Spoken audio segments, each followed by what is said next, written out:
So the next step we want to do on this final project is ensure that this box does not print, which is why this box here was placed on a layer called def points.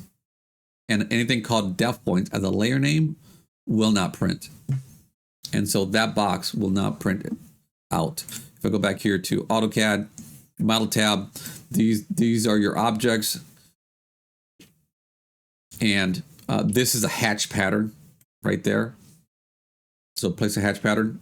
I use the one called AR, basically brick standard, AR, BR, STD, brick standard is here. You might need to relocate its origin point. So follow the tutorial on how to do origin points of hatch patterns. But I believe I just basically took this socket here and chose that corner. Again, if I don't give you a measurement, a location for these objects, feel free to make it up yourself. Okay, so next we want to make a layer called, if I go in here, a layer called dim. So here we'll make a new layer. We'll call it dim. And it's already assigned to color number 7, which is white. And then we'll use it for dimensioning. Now, dimensioning on the kitchen is typically done in inches, not feet in inches. So we need to format AutoCAD to print using the right units. So if I type DDIM, I'll make a new style. I'll call this the dim style. You can continue here. And basically, you'll simply follow all these recommendations. So under lines, anything that says by block becomes by layer. So let's quickly come into here and make sure these all say by layer. You'll also be moving all the blocks in AutoCAD to by layer as well. And we'll do that in a second here. So symbols, we're going to use tick marks, architectural tick marks. Arrow size, we'll leave that alone for now. We'll take a look at it in a second. We will make text. So when it comes to text, go into here and make a new text style. So, or you can use a standard style. We'll make this Arial, regular font. That's fine. The height here, we'll make it annotative. And the height here is 330 seconds. The width factor, we'll make it slightly narrower, 0.75. And so this is the text. We'll hit apply, and we're assigning that to the standard style. Close. So there is a standard style. Again, these are all, whenever it says by layer, you make it by layer whenever it says by block, basically. You want the text to be above the line.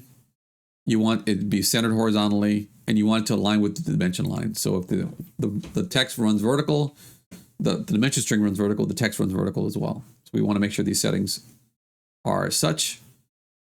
Fit. Always keep between the lines. Over, let's see, we'll use over the line without a leader. We'll leave that one alone. Primary units. So here we're going to use architectural units. Precision, we're going to go to 1/4 inch. Here we will turn off 0 feet.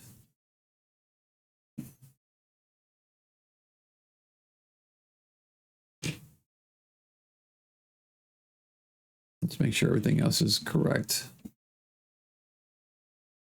Now, if we leave these units the way they're shown here on the screen, you're going to get mixed results. So for example, here, if I hit OK and close, I've saved that. I'm in the model space tab, the layout, and I want to dimension this on the paper, not inside model space. And I go in here to layout, and here's a line for dimensions, annotations here, aligned, and I measure between this corner and this corner. You'll see here, it says 19'8", and the line weight of this line is very heavy. So let's fix both. I want this to turn into inches, and I want this to be a very light, thin line weight. So if I right click on the layout tab, go to page setup manager, with my new layer called dim, go modify, go to the pen settings here, and find color number 7 here. And here under line weight, choose the 0.05 pen. and make sure it prints black. So hit save and close, hit OK, close. Double click inside the screen. Well, actually you can just simply type RE and you can see here the line weights have been changed. Very, very thin line weights. Next problem is making this text purely inches. So DDIM, go take your style, text style here, dimension style for dimensions, go modify it, go to the primary units and change this for unit format, make it fractional. And then here, make the format not stacked. So you won't have one number over the next number.